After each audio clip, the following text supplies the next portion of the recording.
I won't repeat the words, but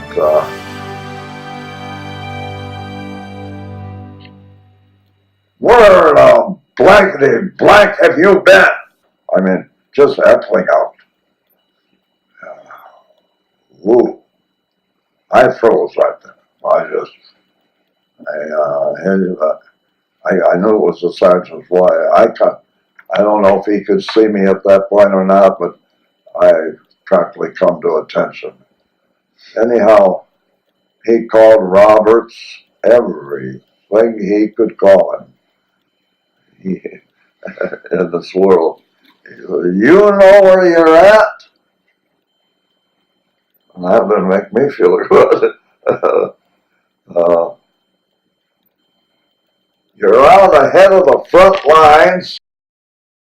You're out on the German battlefront. You're in Germany here, and you're out ahead of the battle zone.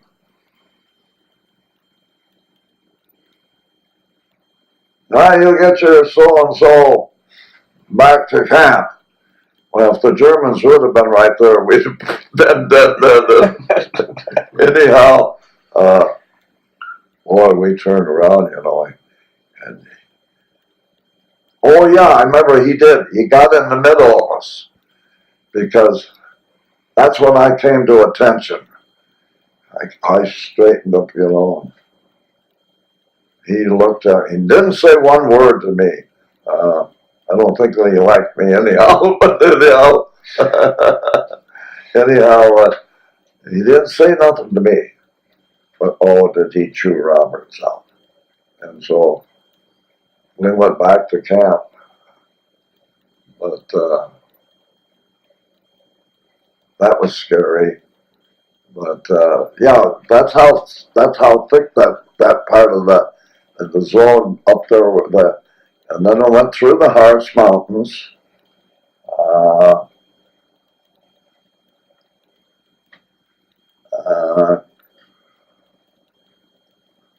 We went through some cities, clearing hospital zones, and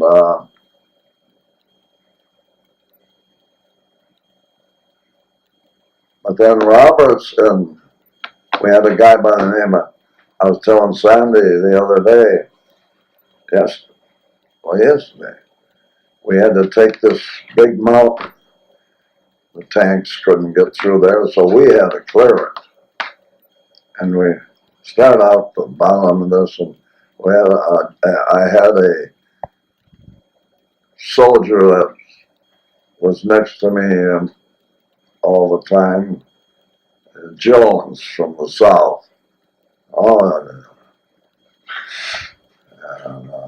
he's going to kill all of the Germans. He's going to kill everybody. He was BAR man. All the automatics were, and I forgot what they weighed, 25, 30 pounds or whatever. And I was BAR man. One attack, that was grenade launcher.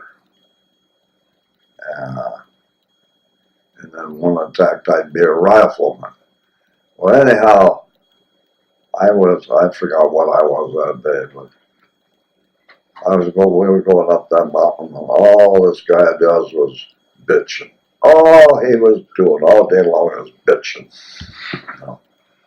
Yet he was supposed to be so tough, I finally remember going over to him, and I took the BAR automatic away from him.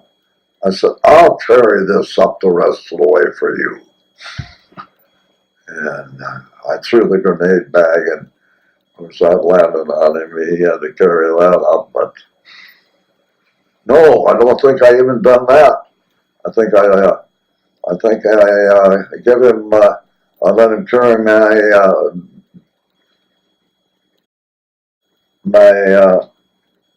M1.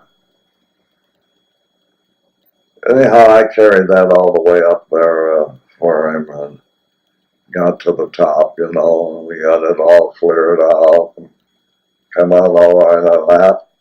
And then I remember one time we had to clear a hill going down, and I don't know what ran most of the way down the hill, so I don't know which was worse. But he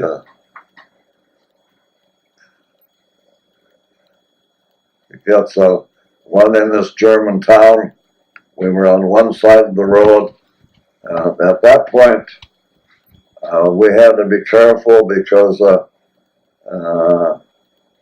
the Germans had broken through on the bulge, and they were in American uniforms and stuff. And they would send these soldiers in. They could talk English better than you could. So a lot of the guys that were in that heavy area like that, they threw, if a stranger come in from in army our uniforms and stuff, why they had certain questions they would ask them about the United States to trap them. So see where they had been, or if they were really Americans, say. But anyhow, we went through that part, and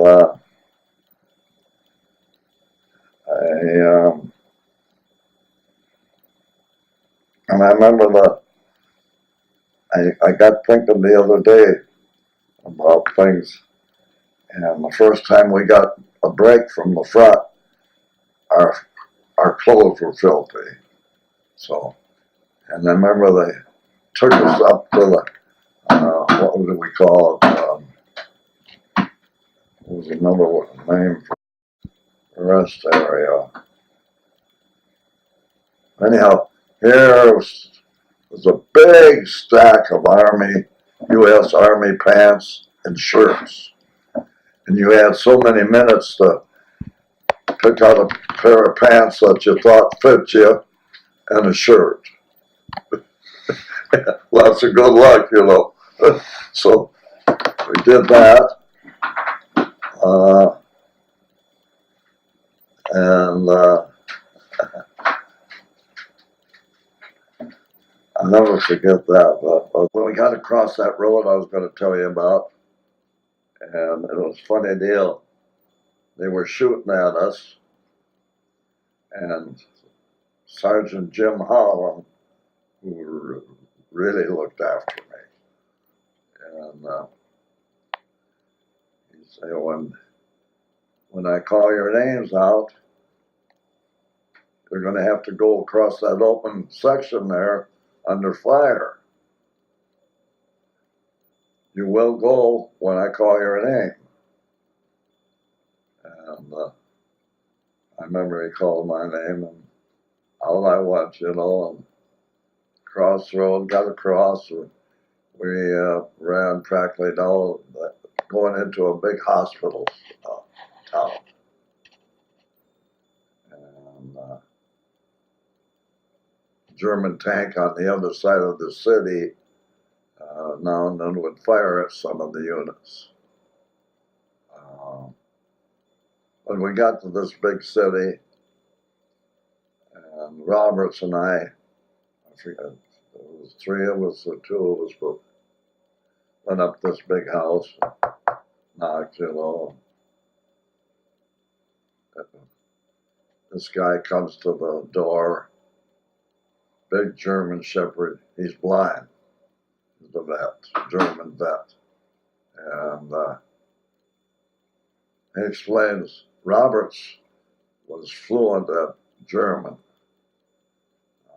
And I could understand a lot of it, but I couldn't speak it. I never could speak German like German should be spoke. Just there was something missing, accent or something. Anyhow, he come to the door, and I remember he had glasses on, and a German Shepherd alongside him, and he reached up to his eyes. He's explaining to Roberts and me that shell exploded, and he ended up blind, and he had glass eyes. And I never feel, well, Roberts wouldn't either. He reached in this eye like that, and he pulled it out. And what a sight. And, I remember Robert, oh, yeah, we got it. And then we cleared a few of them houses, and I forgot where we went from there, but parts of the city, cleaning them out. And every unit you went in where there was a civilian, they were very concerned if we were Russians or German or Americans. They didn't want anything to do with the Russians. And so American little white flags hang out all the windows. They had to come into the town, and so we did a lot of that stuff.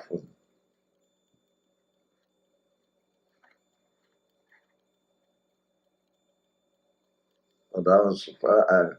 I forgot. I moved around that quick.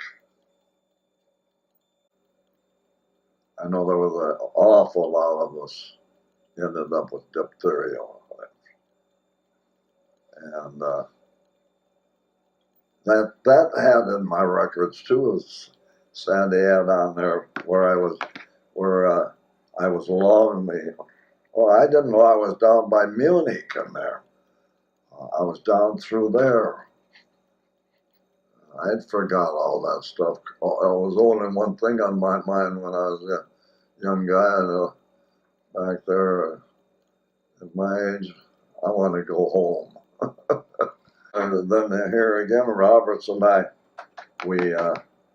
know we were shelled all night at Aachen. When we got to Aachen, it was completely destroyed. The city was wiped out. There was nothing in it. The same as when we got to Nuremberg on trials, completely destroyed. Nothing there.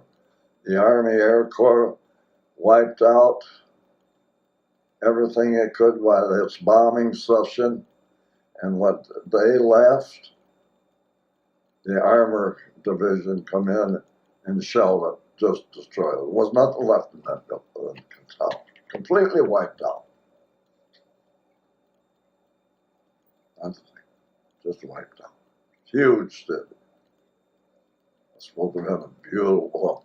Ansbach was supposed to have been an important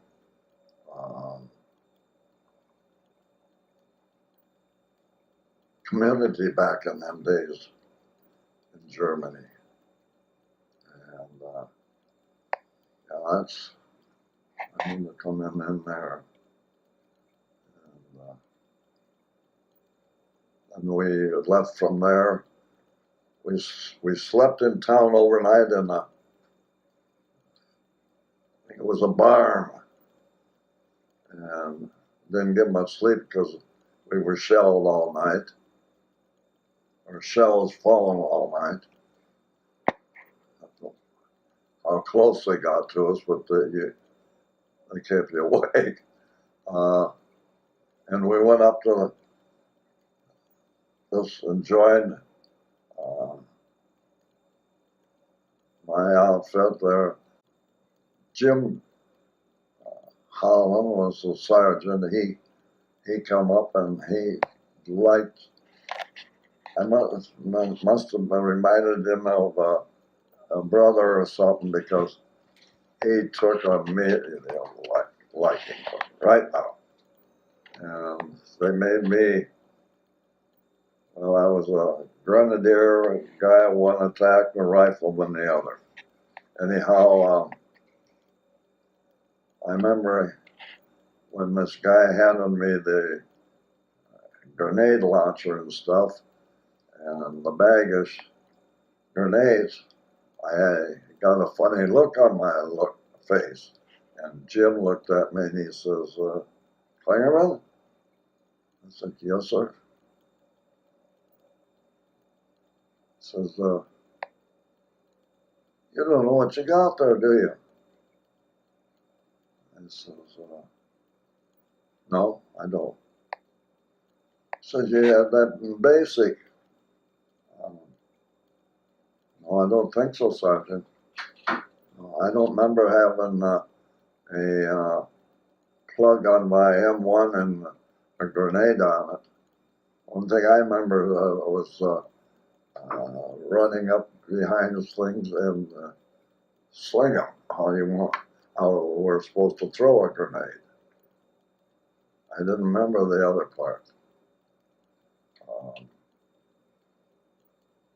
So he said, had me put the plug in, and there was a fence post that would have been out that way.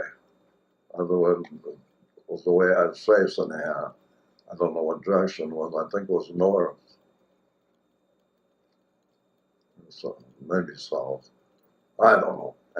Anyhow, I shot out there. And I got within 15 feet of the post. Sure job, Klingerman. That's killing and disable zone. So I got that job. And then we went up, and I know the first night I ended up in on the line on guard duty in the foxhole. I did not enjoy that. I remember, I don't know what time it was over there, but I was in the foxhole and fence post. This was a lot of farmland out where the Germans would have come in that night. And so Jim told Dwayne, you gotta see anything moving out there, anything, you wake us up. No doubts. And I said, okay. Well, I don't know what time in the morning was it pitch black yet. And of course, out there staring at them fence posts in the dark, everything started moving. I took that for quite a while and I really studied it, and finally it got to me and I woke everybody up. And no complaining, boy, you didn't get any complaining.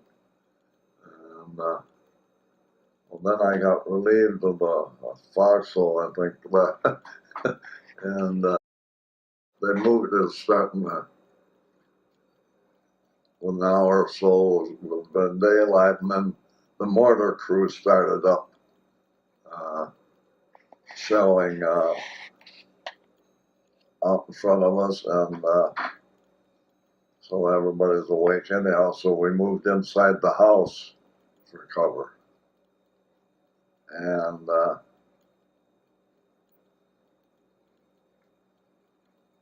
that were lonely times. I remember the one time out in front of this place,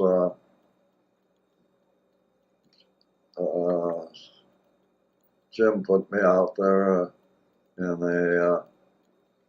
it was my turn, me out in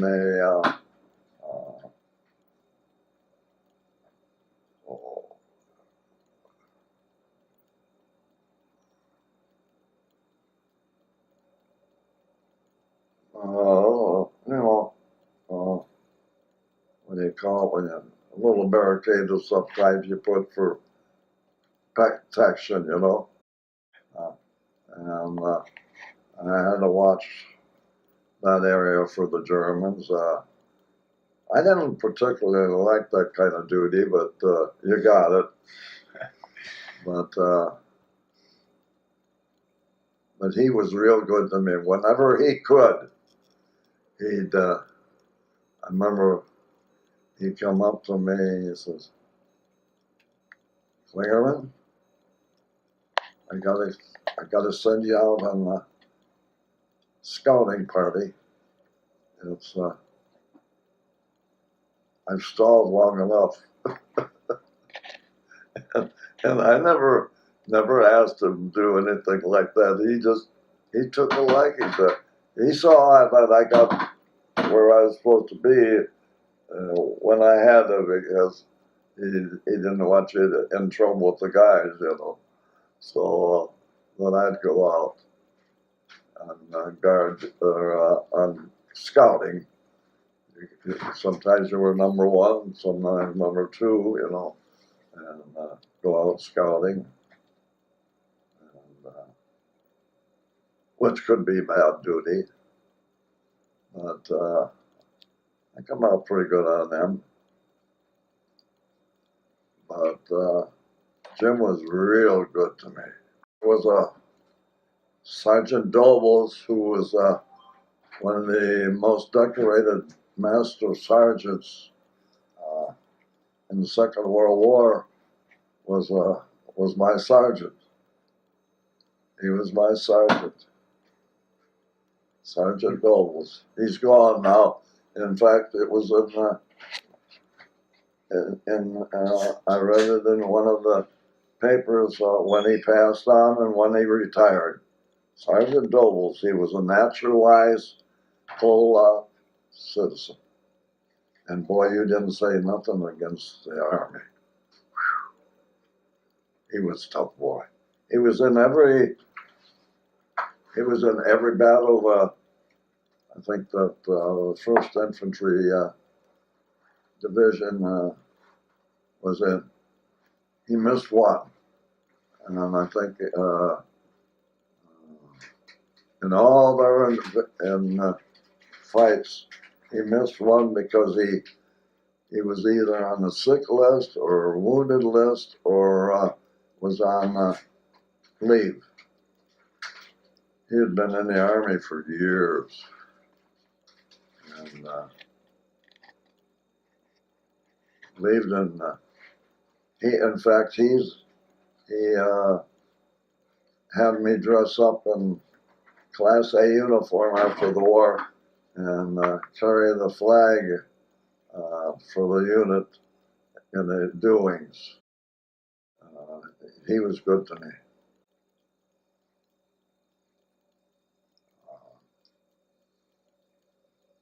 I did not get good treatment. I did not have good treatment in the Army all the time.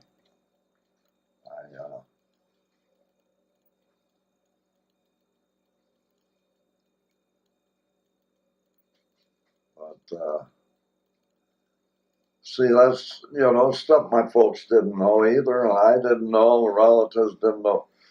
When they found out they were going to take me out of school, what they should have done is had me enlist. And as a enlisted, I'd probably got a little better treatment, especially in the States, because that seemed to carry a little more entitlement. Mm-hmm. So,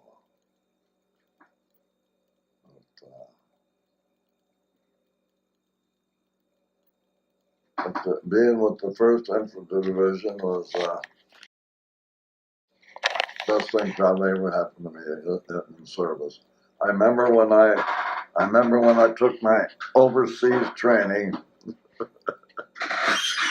and like you know, your dad always went to church, and I can remember there wasn't a night. I forgot how long I was at New York before I went on the boat. Oh, probably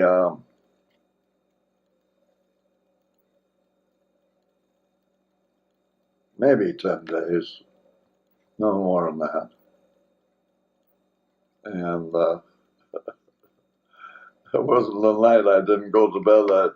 I'd say, Jesus, I really don't need to go overseas. And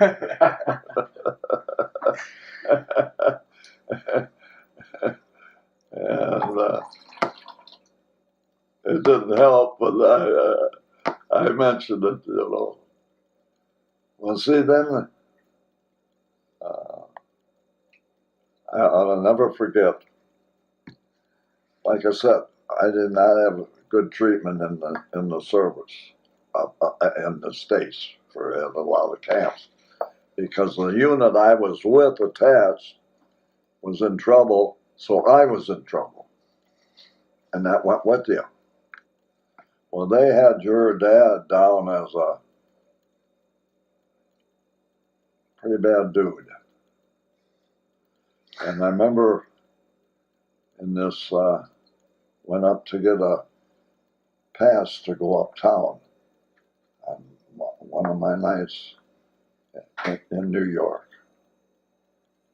And there were 2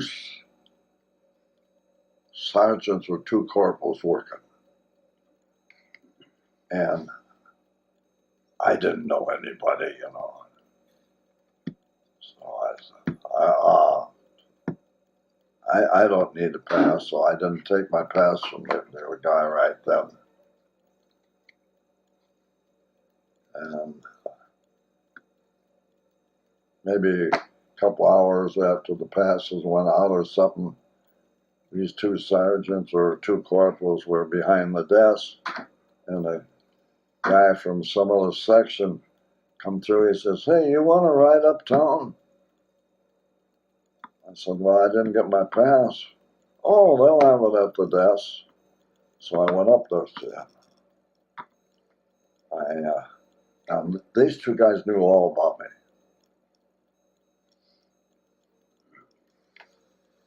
I got up there, and the guy that started off wrong with me said, "Oh, Klingerman, it figures that you'd be the one that would have to come in late for your pass." And I didn't argue. I just said, "Oh, I'm sorry. Didn't mean to give you a bad time." And I turned around and I started walking away. And this other guy says, "Hey, you want him to go ALW? You want to go after him tomorrow?" And, "Well, here, I got your pass right here." So I got my pass. And I said, "Thank you." I remember saying thank you to him, and he says, "All right." And the other guy said something. "I'm not worried. He'll be here. He just told me." And so I got my pass, so we went uptown and spent a little time up there. And I remember we hit a section of Boston. I'm stationed funny in there somewhere. I was either in I was in New York, I think. Well, anyhow, I don't know how I got over there, but I got over there. So, and then I come back. And then I remember too when we got our haircuts. And I come in, always had wavy hair, you know. I saw that some of the camps were guy could be dirty to you. And so I saw this guy, oh, wavy, oh, beautiful. And these corporals they would set a trap for you. They'd say, what kind of haircut you want, soldier? Now some got, certain camps just practically bald. And this guy, big wavy hair, I'd like to, about that, right down the middle of this guy went with the razor. I mean, right down. And it done it on purpose, And I was I was waiting to go in, and the chair opened next to the guy. They had quite a few barbers, and of course they were all doing the same thing.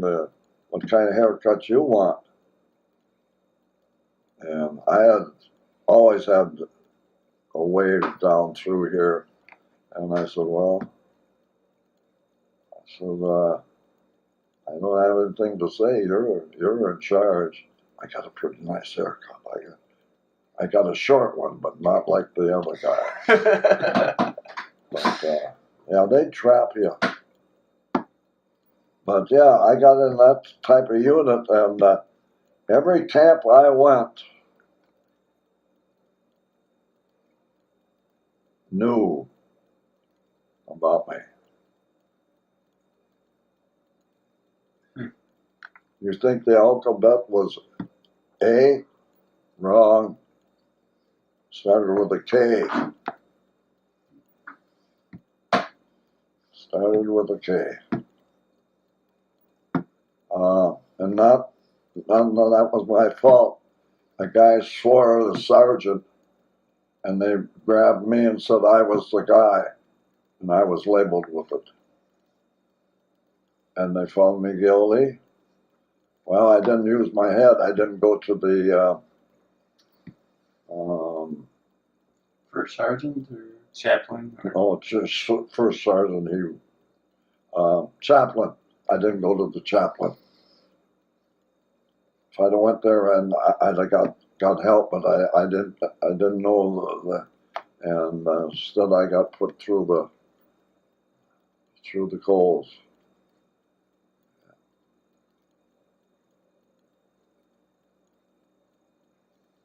KP, welcome to it, Yeah, I could tell.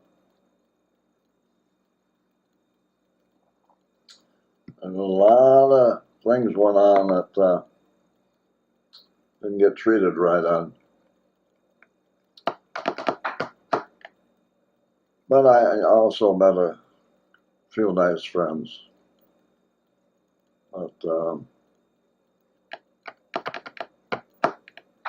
got an education that way too, But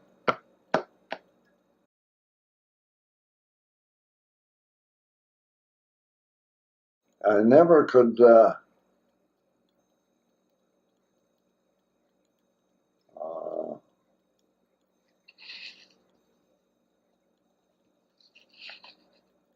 What am I trying to say?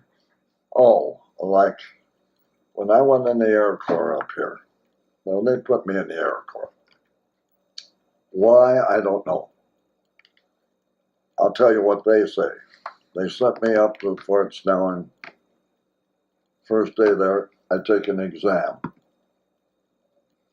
And it shows I'm real high on mechanics. And I thought, yeah, I told them, I'm a high mechanic.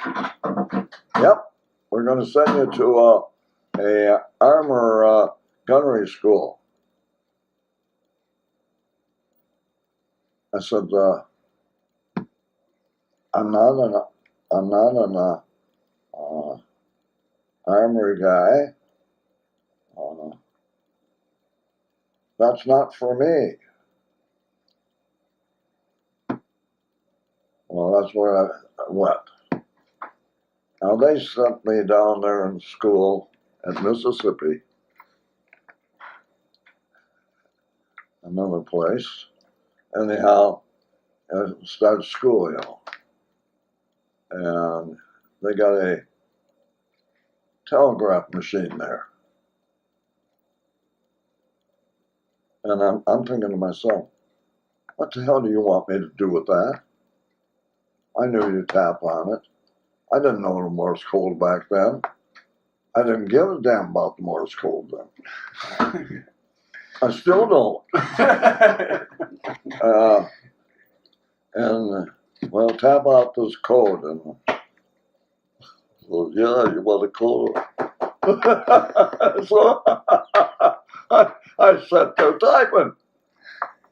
I didn't know what I was typing, you know. But I mean, this, you know, wait a minute. What are you jerks doing? What am I, you want me to do here? You know. So, okay, I played that game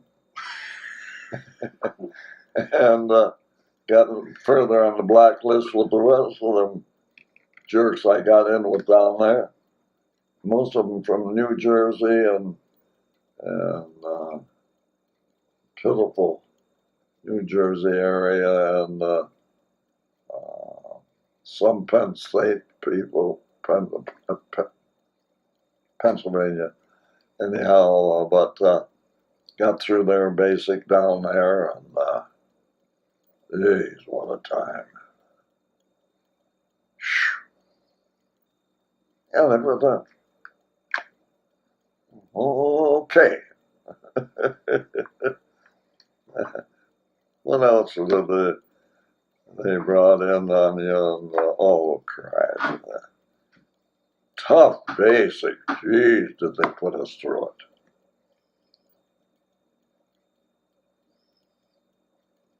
Bayonet training, and that was tough course. Bayonet. That's a hard one. But I went down there in Mississippi. Barksdale. I was going to be one heck of a soldier for the country. Boy, it didn't take me long to get slapped down.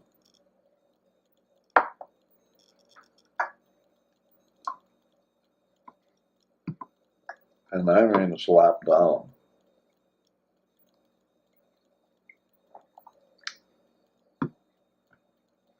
Well, it took me, I was in the service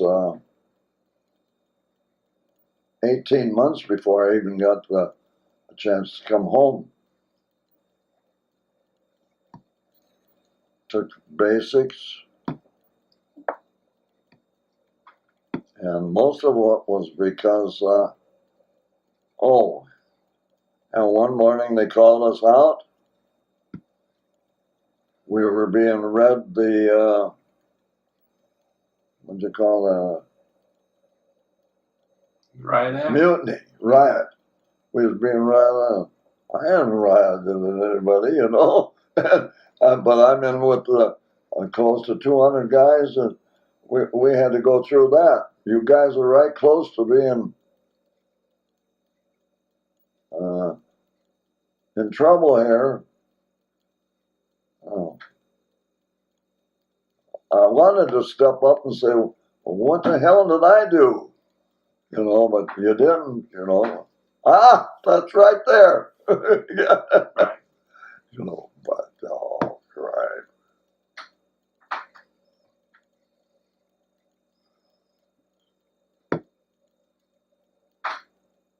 And then I went to Logan. And they got to put you through school and stuff. Well, there was a delay there. Finally got going to school.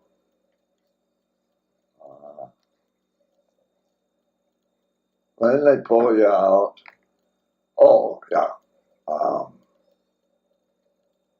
wasn't studying hard enough.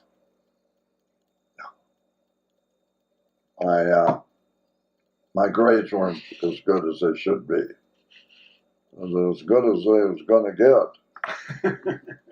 Anyhow, and then when I started doing good in school, I got pulled out. And Klingerman, report, so I went there, Yeah, you're being shipped over to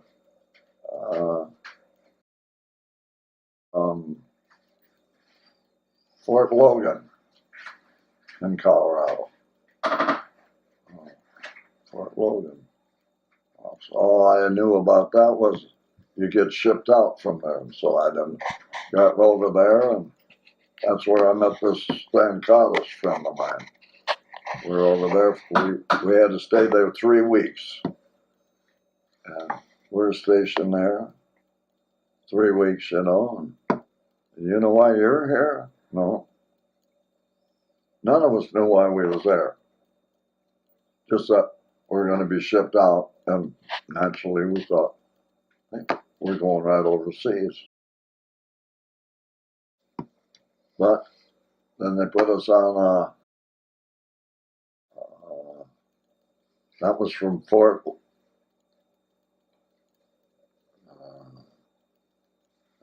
Logan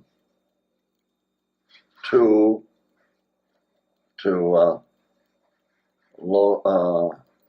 Fort Logan. And then I ended up in California. And there's another story. Met 2 officers. Anyhow, they called the, I always carried, I got my New Testament right in there. I carried that every day of my service all over this country and the world. And one morning, I was late for work. And the bunk I had above me, the guy had shipped out. Okay, the mattress was wrong. And I had my New Testament in my hand. And I must have, I don't know what I had on, but for some reason I didn't take my New Testament with me to work. And I put it under that mattress. So the corporal who was in charge, this captain and friend, Greenberg and Jenkins, never forget them 2 names. And so they always come through every morning. And then we had a major out there that always, nice guy, wore a white glove all the time, Very important job. He was a major. That's all he done all day long was salt food and check for dust. A major. And so they found my New Testament. Of course, the captain, he was furious, as his friend was. And so they took my stuff to the office. Rolled the mattress back up.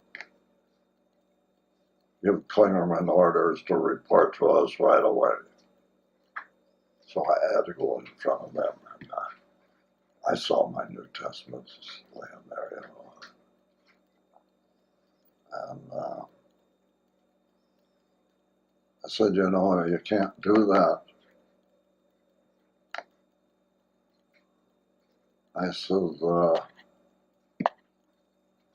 I told him, I normally don't do that, but I was late for work, and I didn't have time to go through all the routine of the lockers and all that stuff, And so,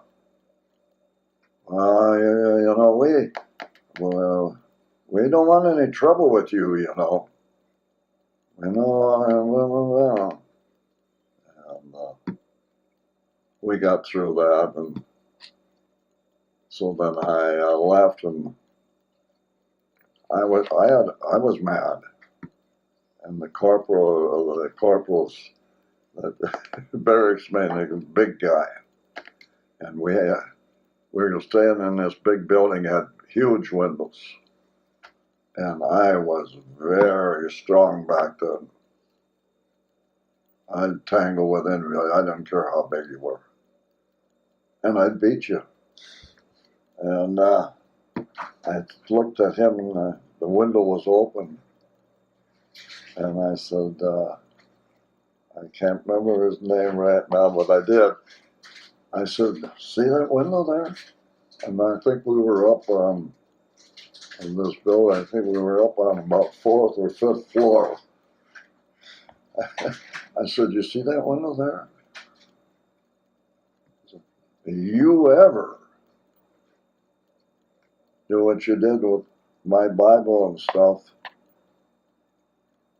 and have to do this and that, you will go out that window. Don't fool with me. You'll go out the window. And we got to be real good friends. But those two captains, the reason I got shipped out was my fault. I asked for that. I got shipped out. This major I was telling you about, well, nobody liked him.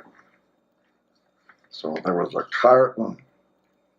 empty carton of milk bottle case sitting against the wall, and I had to scrub floors that day.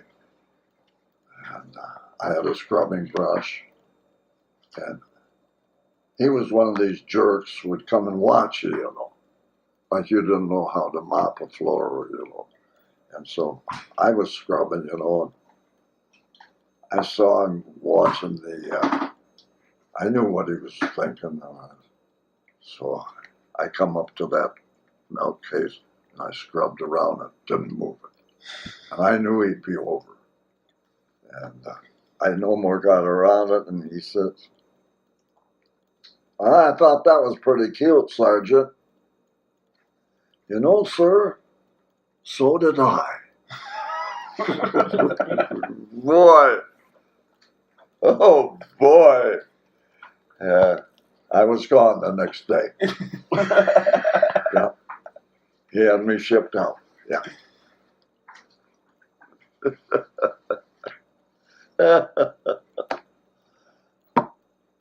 But he was connected with a big outfit years and years ago when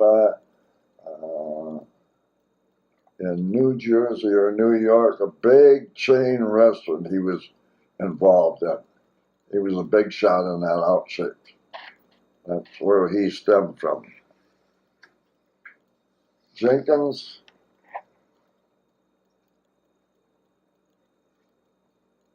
Greenberg, and the major, I can't remember his last name. But they about had a fit. I was a very classy dresser. We had an all-out inspection by I think it was a brigadier general in California. All of us called out, and you could see me, and you could see your face in my shoes. It was very neat. Hell, I didn't shave until I was 23, and I was just probably 20 then, and I had shaving kits but never used them. Anyhow, he come through.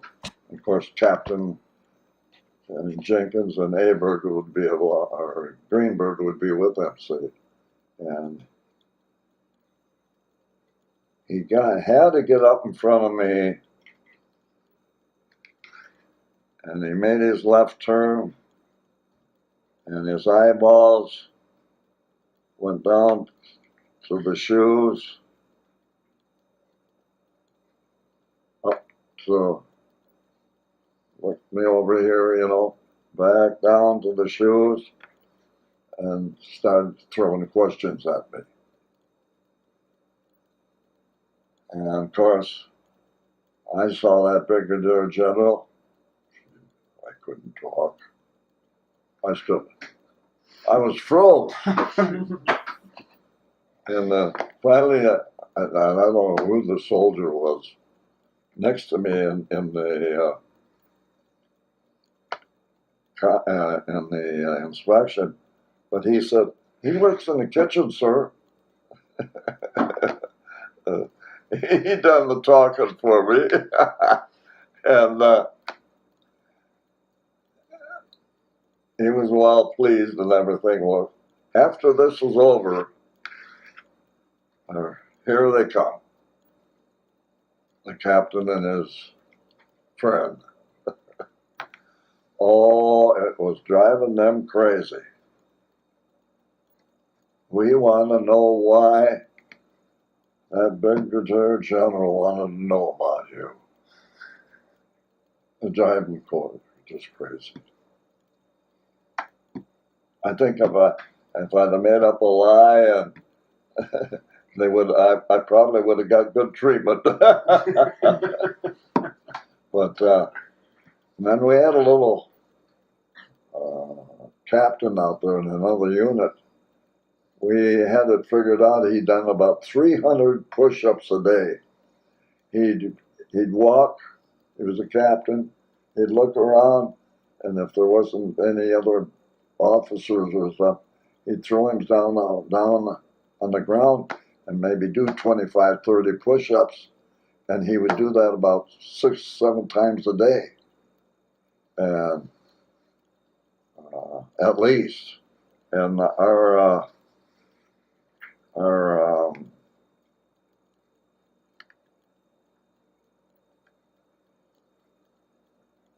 physical trainer, what they call him, PT trainer, he figured out he was doing about 300 push-ups a day. And I remember down there, we came back from, must have had a couple of days off. And of course, all them guys back then smoked and drank. I mean, you were an oddball if you didn't drink. I didn't drink. I didn't smoke, so you know what your grandpa was, an oddball. Anyhow, we come back from our days off, you know, and the PT instructor got up there, and of course he started with our hill climbers, and of course the guy passed, you know, just what, and then of course he got mad. So then I'm giving you guys a physical test, and so the chin-up bar, I was 5'8". The chin-up bar was a good 6 feet up in the air. So I'd reach up to grab hold of it, but you hung out in the middle. You had to hang in the middle. You couldn't pull yourself up right away. Well, I got, I think, 4 after hanging there a while.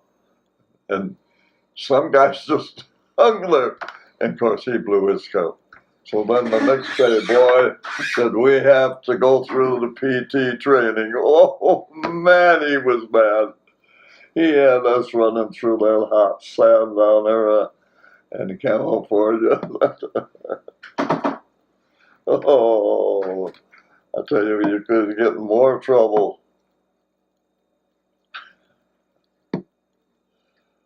But I did, I had some good times out at the camp. out there, even in despite of the captain and stuff. But we didn't have a Lutheran church at that time, so I was going every Wednesday night if I could get done work in time or out of the. Well, I had 10 months KP. I was signed permanent KP. Quite a few of us were. Every day KP.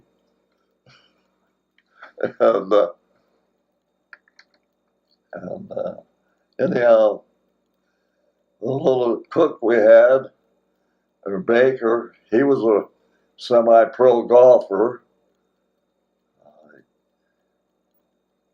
I recognized his, I think it was his cousin was big time. He was semi-pro. He was the baker. He'd get done and he'd go golfing. And each guy had his, that got into, that knew somebody, got into a pretty good spot. I got to be dishwasher.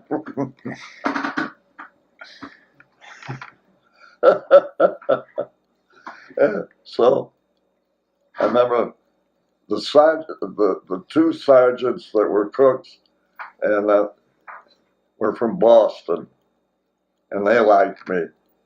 And when they first brought me in, the first time when I went back in this kitchen, and I got around the corner and dishes, pots and pans, that's all that was back there. And so you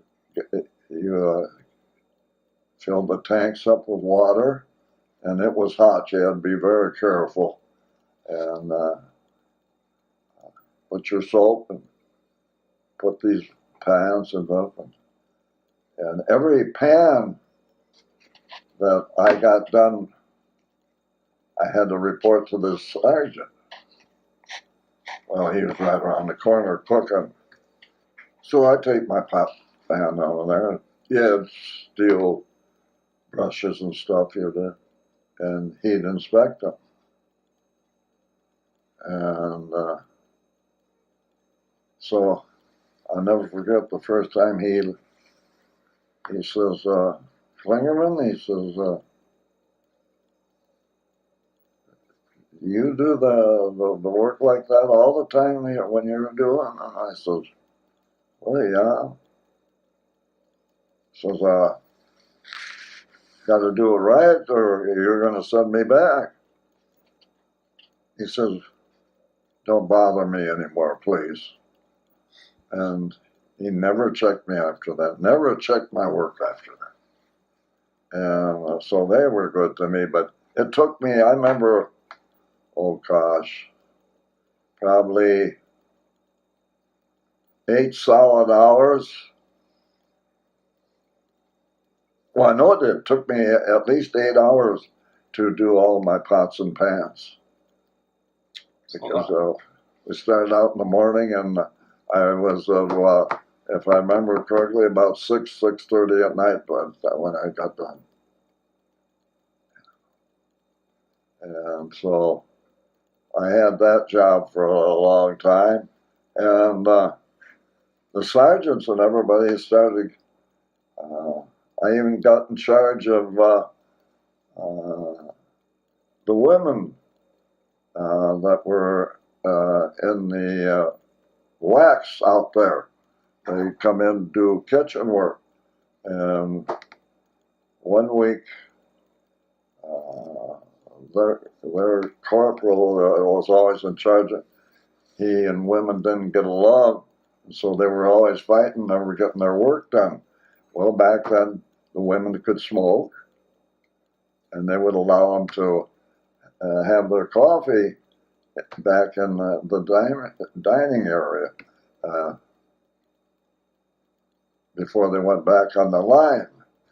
And I'd seen how he worked, and he wasn't doing very good with them women, so they came to me and they put me in charge of the women for a week.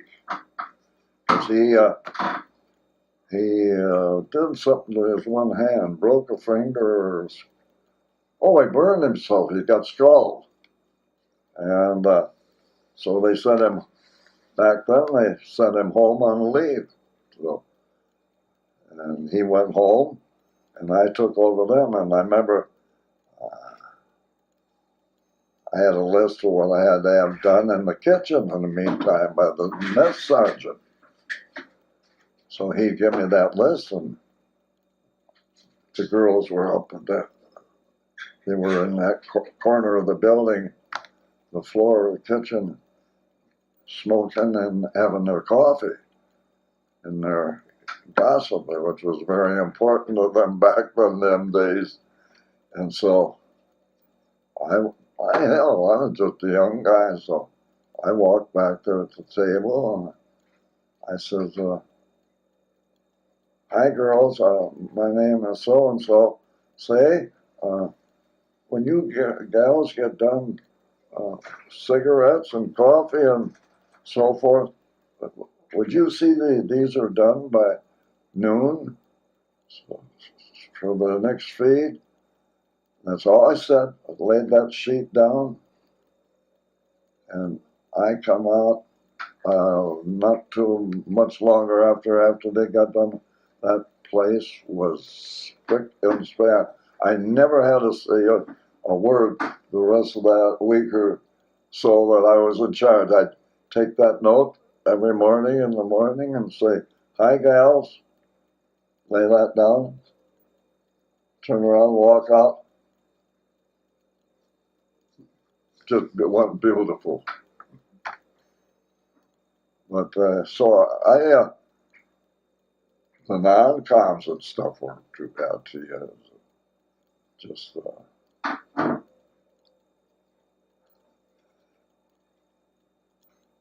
met, in fact, the movie stars were coming to that camp.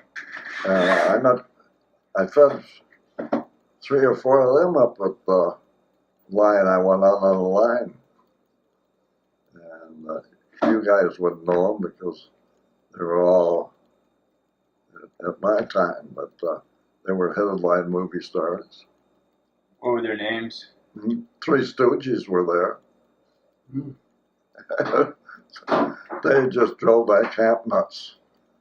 And they had a musician there that stole my wristwatch off me. Took me up on stage, talking to me. He took my wristwatch right off my hand. Never knew it. I got back at my bench or a chair, and he said, "Oh, soldier, I want to give you a gift." And he held up my wristwatch, leather with the buckle stuff. He took that off my arm. The only thing I remember, he tapped me on the shoulder like that, and when I got back at the seat, my wristwatch was gone. Red Skelton was out there. He drove them nuts. He come out there. He was a whiskey salesman. By the time he got, you guys, you couldn't believe him. He was tremendous. And when his boy got killed, that finished him. But he come out on the stage. I'll bet the suit he had on back then cost $150, $200. Just he was spick and span. And he had different stages on the stage made up of different whiskey stores he'd go to, or liquor places, and selling whiskey. He come in the first place. I'm so and so, and if you remember Red Skelton with all that smile and stuff, and I want to show you this brand of whiskey, and he opened the bottle up. And, I want to pour a little out here. And I thought, you take a little drink. And by the time he got through, I think he had 4 whiskey stores or stores lined up. By the time he come out, he was on his hands and knees. He was crawling, and his suit all just. That's why his wife left him, divorced him at back that time. He was destroying their house. She said she'd get furniture and stuff, and he'd come home and rehearse there, and no home. But the Three Stooges, actually, you had to believe it, they'd be on stage, or, you know, I mean, it looked like they're right on contact. Right now. I'm telling you, they had that crowd just, that's when the fat one was still alive, Curly. Yeah. He was my favorite.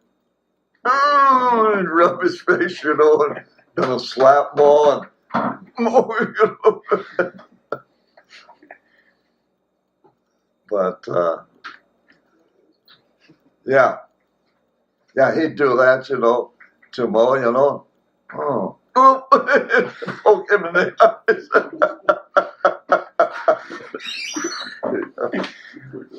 Ended up broke. It ended up with no money. And they had another comedy team with the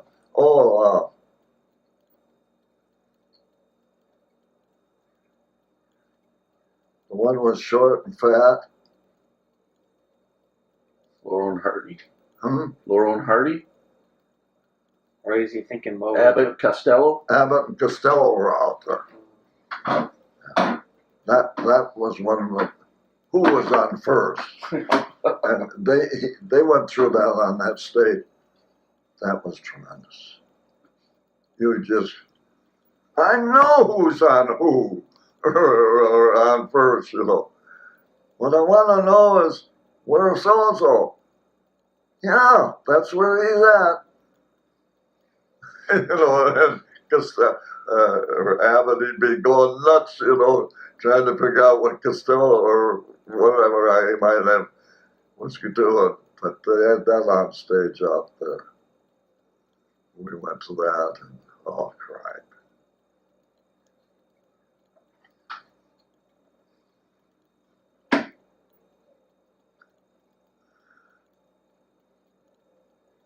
But anyhow, but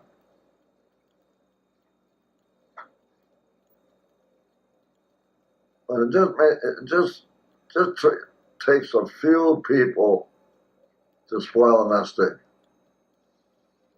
Don't take many. And most of the time it's people on the upper level that shoot stuff off. They don't seem to have any common sense.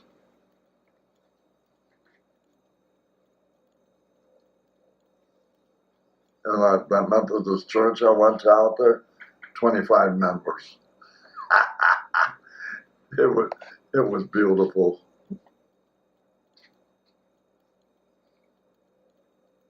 Strict.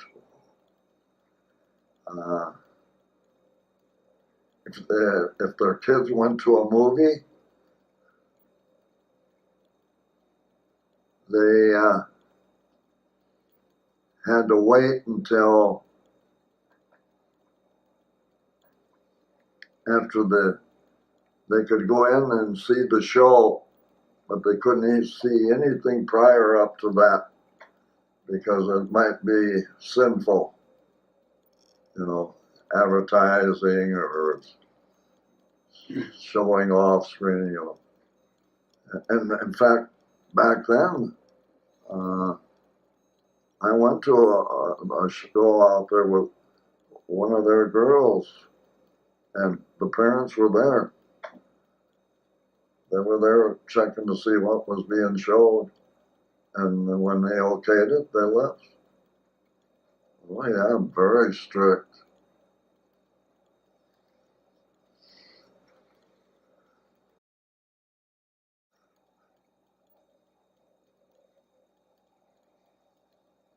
Yeah, a lot of funny things happen. But seriously, a lot of things. I had most of the time I had a pretty good time, but there were times when certain people made it bad for you.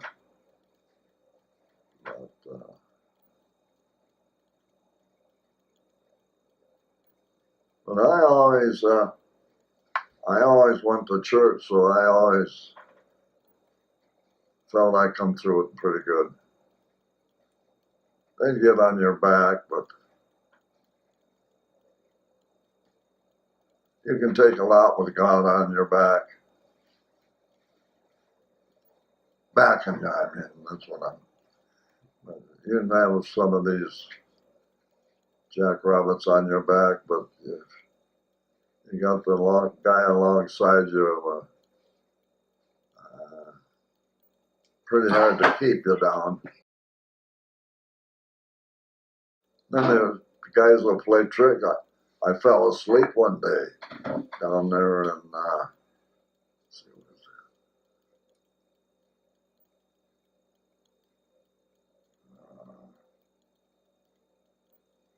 Mississippi, I think it was. Real hot day. We had to make a 15-mile hike, full field pack. Okay, we got out there, and we were supposed to get a ride back. It was a dirty trick. I fell asleep, and I woke up finally on a hot afternoon, you know. And I wake up, nobody around. I was by myself.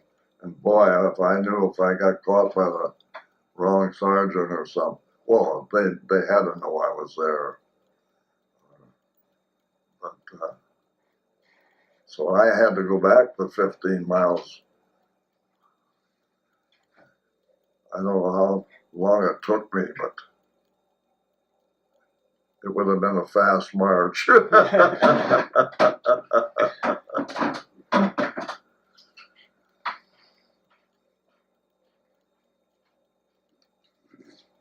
I just stayed in, but I didn't have an education, so I couldn't get in to be a PT instructor. They wouldn't. Nobody would back me. I wanted to be a PT instructor, but I was so good at exercising back then.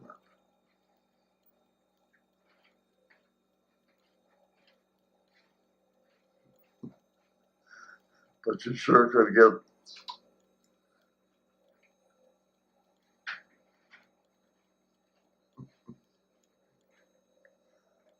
I had my ma with me, Colorado, officer up by the car, checking to see who saluted and who didn't, you know. So I had my ma, and I thought, well, being with her, maybe I won't have to salute, you know. I got thinking, I had time enough to think on it. And when I got up to where this first Louis or captain was, and he had a corporal there with him pulling guys over, and I got up there and I saluted, and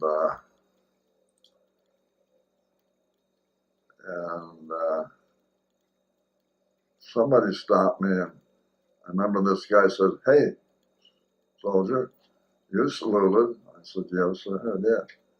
"Well, move on." So I moved on, but the one guy didn't see me. But I told Ma, I said, "Ooh, oh, did she enjoy that time?"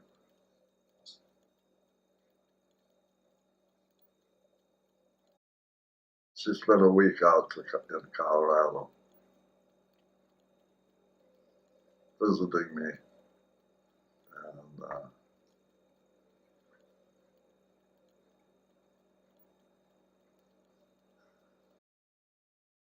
but anyhow, don't know what happened to, I was always going to go back and see my old buddy Stan Carlos, but I never made it. You got a job and you got in your routine, and I never made it. Should have though. He was a grand guy.